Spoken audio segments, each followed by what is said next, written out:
everyone, the Beatles 150 series, and we are continuing.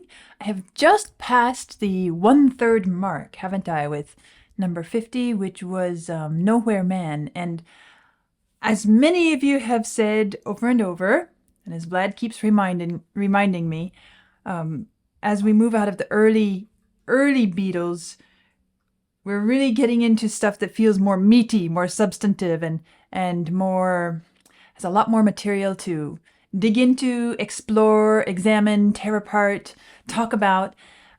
Although I have to say that I have really enjoyed going through the early Beatles period, especially with this idea I had in mind of seeing where did they start from and what sort of clues could I pick up on that might show up later in their work. What was their early style like? And I'm eager now to see how that style, of course it will change and grow, but I'm curious to see how much of it is retained as they move into this more grown-up material, should I say? Well, I really don't know how to class it yet because I haven't been through it, but we'll just use that word, grown-up. After all, they're getting a little bit older, right? So today's listen is The Word. It is number 51, and the genre is folk rock. Now, a special word to my YouTube community. As you can see, you won't be able to have the entire video here. That is because of the restrictions YouTube has imposed on us in putting out Beatles content. And I am reading your comments. I am hearing you voice your frustrations and say, other channels do it. Why don't you? Is this just a ploy for making money, or what's going on? I don't know how those other channels get away with it or what they have done to make it work. I don't know. I wish I knew because, well, if you go through some of our videos, earlier videos, you'll see we started putting everything out on YouTube, and that was our intent and our plan. And we were deeply disappointed when YouTube came and started harassing us. It was a months-long ordeal we went through to kind of quickly reset and clean up the channel because otherwise we were going to lose it. And I'm sorry, that's how it is. You can find the full videos unedited, edited but uncut on Patreon, on Ko-fi. That's the way it has to be. If anyone has any brilliant suggestions or can tell me how these other channels do it, I'm open to suggestions, but that's what it is. I hope you can enjoy what we have here and find everything else there. In December of 1965, John Lennon and Paul McCartney released a composition that author Barry Miles, in the book Many Years From Now, called one of the first hippie anthems. For the rest of the 60s and until this day, the word was and is love. Paul said to write a good song with just one note in it, like Long Tall Sally, is really very hard. It's the kind of thing we've wanted to do for some time. We get near it in The Word. Well, that sounds interesting. I'm curious to see what that's all about. As history shows, love became the buzzword of the psychedelic era, which apparently wasn't an accident. The realization that a universal or brotherly love is possible and constitutes man's best, if not only, hope. According to the Masters in Houston study entitled The Varieties of Psychedelic Experience, was shown to be the result of drugs such as LSD, which John and George had already experienced numerous times by November of 1965. It is readily accepted from all sources that drug use was very prevalent in the Beatles' lives during the making of this album. In his 2021 book, The Lyrics, Paul explains their current state of mind slightly differently. Normally, we didn't write while we were actually high. There was only one song where that happened. It was called The Word, but I didn't think it was that good. I'm not even sure we wrote it while stoned, though we probably got stoned after it. Well, you know, that's interesting. I've heard many of you say over and over again that their incredible burst of creativity and development coincided with their starting to use drugs recreationally.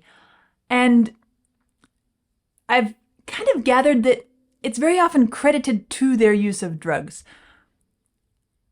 Interestingly, I saw a little synopsis of a study that has been done recently, and I didn't follow up on it. I wish I had now, coming to this, that scientists are currently researching and exploring the impact that recreational drugs have on the brain in terms of learning and development. And there was some sentence about how it seems to have kind of the same effect, almost return the brain to the type of learning and growth state that very young children and babies have, where everything is open and the brain pathways can go many different directions. That's fascinating to me. I'm not promoting using drugs. I've never used drugs in my entire life, and I probably never will. At least can't see myself doing it. But to understand more about that, the interplay between intellectual development, change, growth in a positive way, because of course we hear all the negative things about what drugs do to the brain. But what if there could be, sometime down the road, some scientifically understood uses for drugs? I'd be really excited to see that develop. And so that little study synopsis, really, I'm going to have to go digging and see if I can find it again, because now I'm incredibly curious, especially reading about this. As for a deeper explanation of the lyrics, John relates, "It sort of dawned on me that love was the answer when I was younger on the Rubber Soul album. My first expression of it was a song called The Word. The word is love. In the good and the bad books that I have read, whatever, wherever, the word is love. It seems like the underlying theme to the universe. Everything that was worthwhile got down to this love, love, love thing. And it is the struggle to love, to be loved, and express that, just something about love, that's fantastic. I think that whatever else love is, and its many, many things, it is constant. It's been the same forever. I don't think it will ever change. Even though I'm not always a loving person, I want to be that. I want to be as loving as possible." Some pretty insightful comments, isn't it, from a young fellow at kind of the peak of his popularity to be thinking about those things. For someone who was supposedly to denounce Christianity a few months later, this song assuredly shows John for what his innermost intentions and desires were. His highly reported personal campaigns for peace in 1969 and the early 70s show their face for the first time in December of 1965 in this groundbreaking anthem about loving each other. The buzzword was proclaimed here, and the world took notice and ran with it. Let's see how it sounds.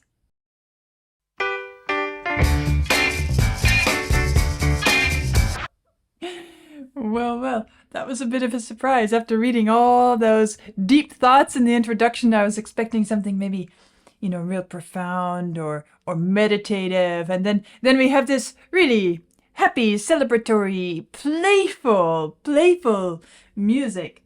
That's a lot of fun. So, well, let's go back and find our way through it piece by piece. This is one of the few pieces, not the first, not the only, but one of the handful of pieces that it sounds like the piano is really a kind of the instrument. Everything else is doing its thing, but you could cut out one or the other. Somebody could be missing for a rehearsal. But if the pianist were missing, that would kind of destroy the whole piece. And it's such a quirky little opening, isn't it?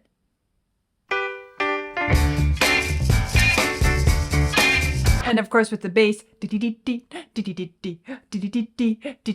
kind of adds to these little grace notes that are being thrown in, which is really turning this into a bluesy style piece, isn't it? Because we have this D major chord,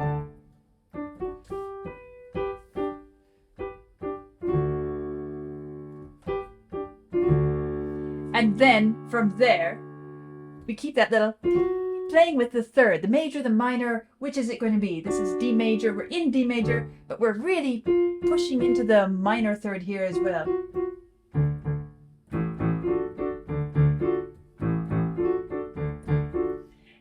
And so then there's the bass, which is going. It's also playing with this third. Well, of course, this isn't the third. Actually, this is the seventh. Got to pay attention to what I'm saying here. This is the seventh, which is also the flat seven. Again, that's kind of a, say, jazzy, bluesy, and so we've got these two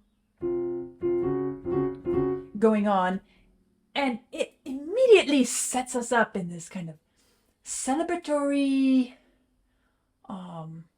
blues, but it's upbeat. It's not like your slow deeply pulling out from you deep soul music, but it still has that kind of soul quality, doesn't it? And it's such a fun way to open the piece. And then going on from there, and the piano, of course, my point was the piano really adds to that kind of traditional soul blues style, because the piano is such a big part of that musical tradition.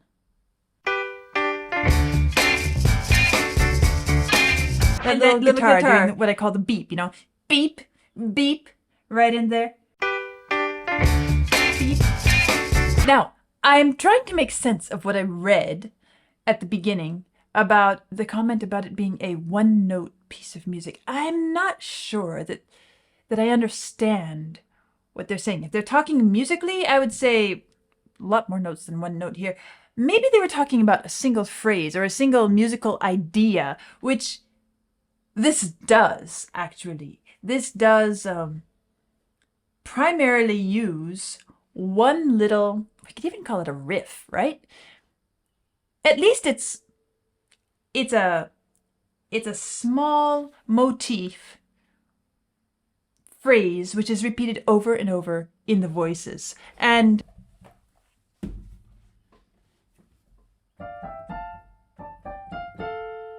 it's just that. Say the word and you'll be free. But that's as the lyrics vary. Say the word and be like me. Say the word I'm thinking of. Have you heard? The word is love. Doesn't matter. The music stays the same. Make sure I don't miss the A there. And perhaps that's what they were talking about with this being a single note or perhaps a single phrase. It kind of becomes a chant. But more than that, with this blues element, isn't it interesting that it seems like when a lot of these classic bands turn to the topic of love, they tend towards this blues and jazz or soul style, gospel style. I'm thinking right now of Queen's Somebody to Love, which was to my ear, such a gospel anthem. Of course, they came a bit later, right? But here are the Beatles. And again, when they're turning to the topic of not boy meets girl love, but this concept of love, the eternal, unchanging element that is fundamental to everything. Where did they go? They're going to this, I'm looking at even the chord sequence, and it's basically a blues sequence. We have D, then we go to G, that's the 4 chord, right? Goes back to D, that's the 1 chord. And then we end up with an A, it's just the 5, and then we end on a D. That's basically a 12-bar blues. Do we have 12 bars here? Good. We should count. 1, 2, 3, 4, 5, 6, 7, 8, 9, 10, 11, 12. 12-bar blues. That's what we're looking at here. That's the shape of the entire verse. And, well, that makes sense with all their little bluesy features. They've really dove into the blues element here. for the word love. Okay, let's keep going. Say the word and be like me. This is one of the places where we don't have that little motif, riff, phrase, however we want to call it. It's so fine, it's sunshine. Just one little interjection here.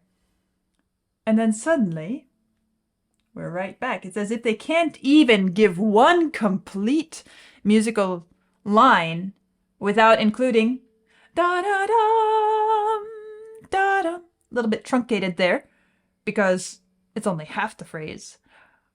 But it's so prevalent, it's so pervasive, it's everywhere you look in this piece. It's so fine. You see, it could stack because it's basically the same thing. It's so fine. Almost makes you want to shiver, doesn't it, with excitement. This is the idea of, the love, the word love. And, well, isn't it ironic?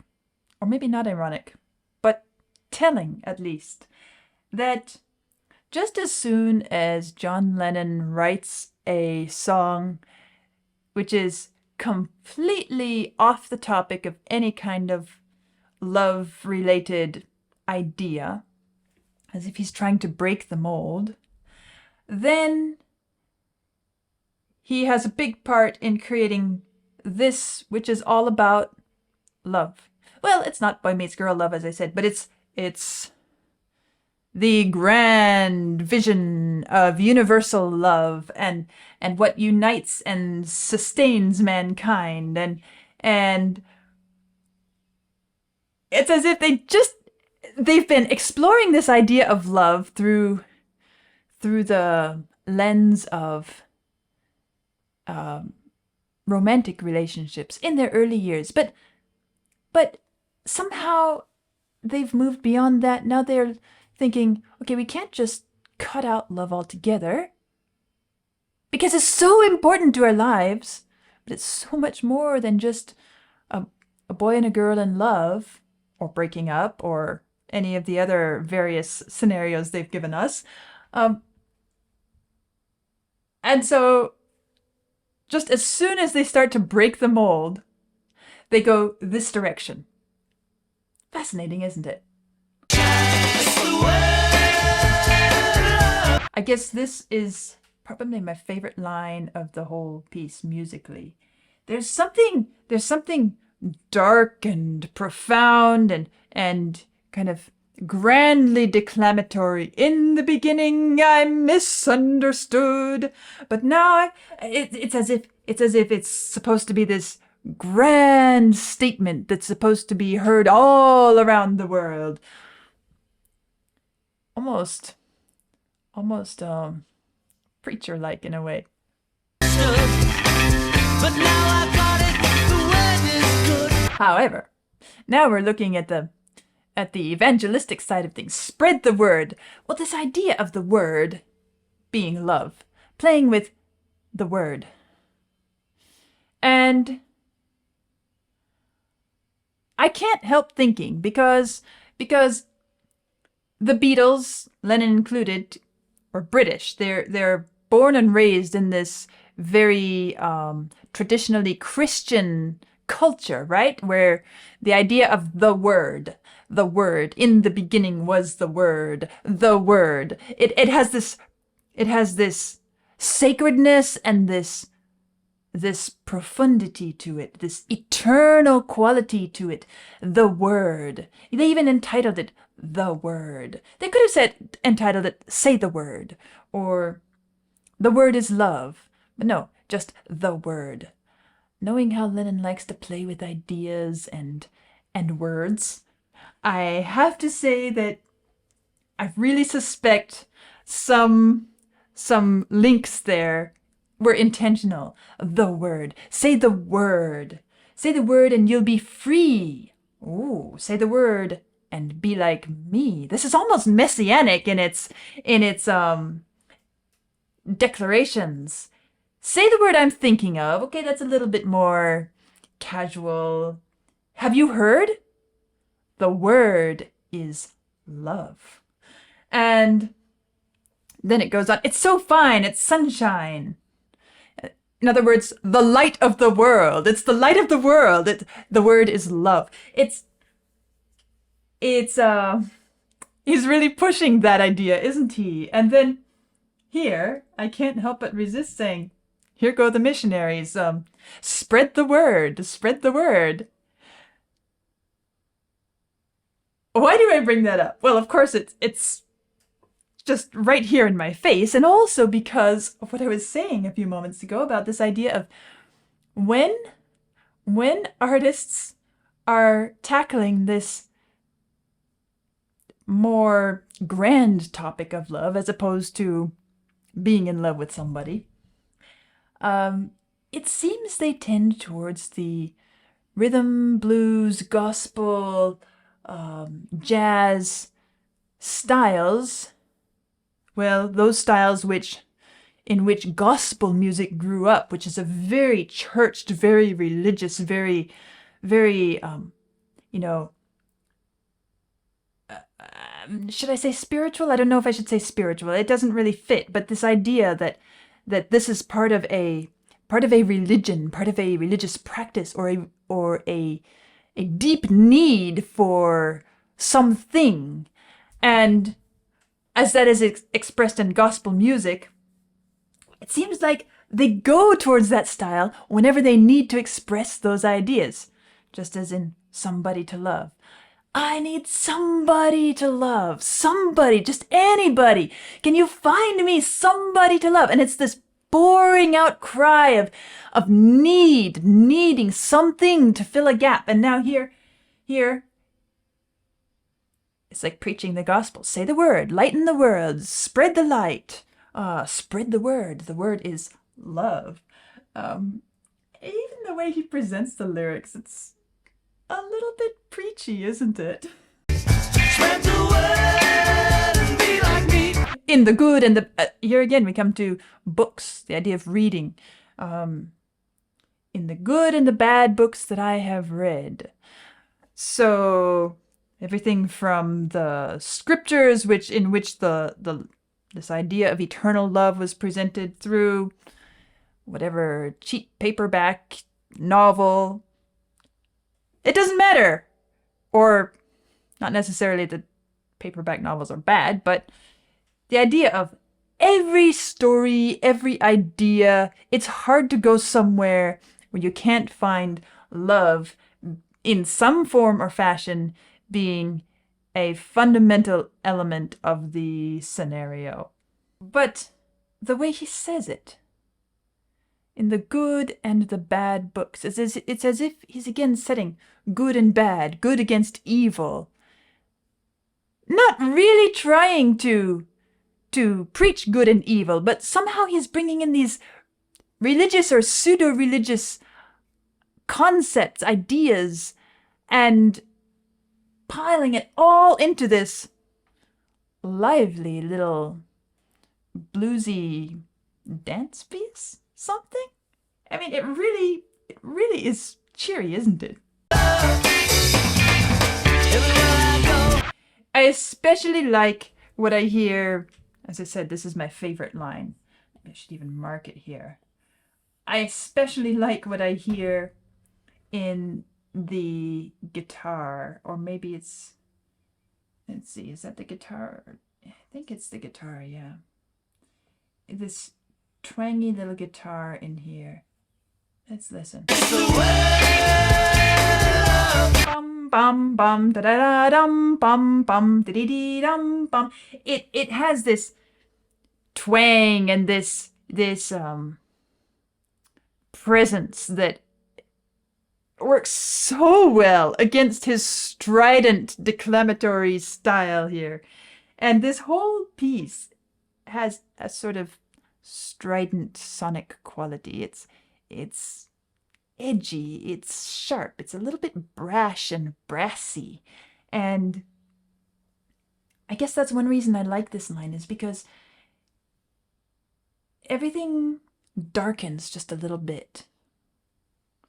Everything, I can't say that it mellows, but it brings it a little bit lower, a little bit more, a little less light flashing in your eyes and gives a little break there. Now here, it sounds so different, doesn't it? But if we look at what's going on, it's actually the same as the declamatory moment. In the beginning, I misunderstood. It's just missing the voice. And so we actually get to hear what's going on. And, well, now we can hear what's happening with that guitar, can't we? And this, what is this, harmonium or something? Dum, dee dee dum. And then it holds out this long. Again, they're going for the brassy, strident, reedy sonic qualities here. Everything is tending that direction. And because of that long D, which gets a little more complex with a couple added notes, but still is the D, suddenly this bit, which at first I was kind of just a moment ago saying that it's almost too much, it's almost too strong. And so the declamatory section is a relief. Now this time, because it's not the voice and it's this harmonium or whatever, it's so strident that when we get back to say the word, oh, what a relief. We're back to the voices.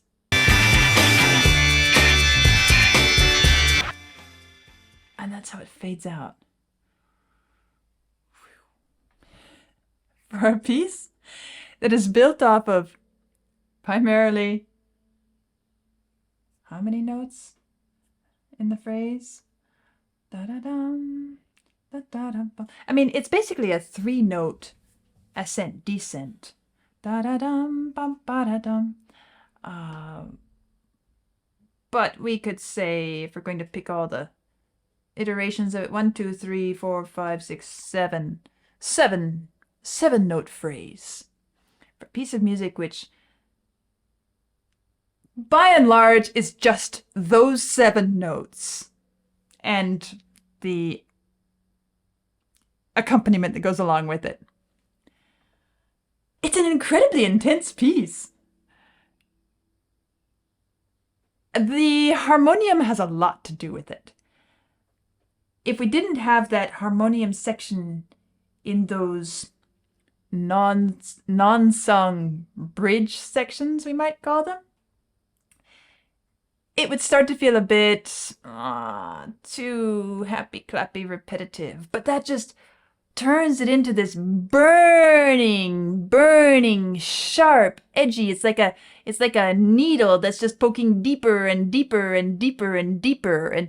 And oh, can we take it any longer? Oh, finally, we're back to say the word.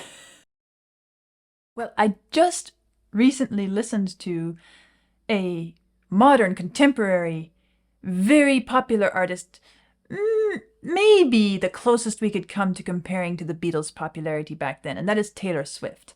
And as I said when I did that listen, I am not going to judge her total musical output by that album, because clearly that album is not focused on music.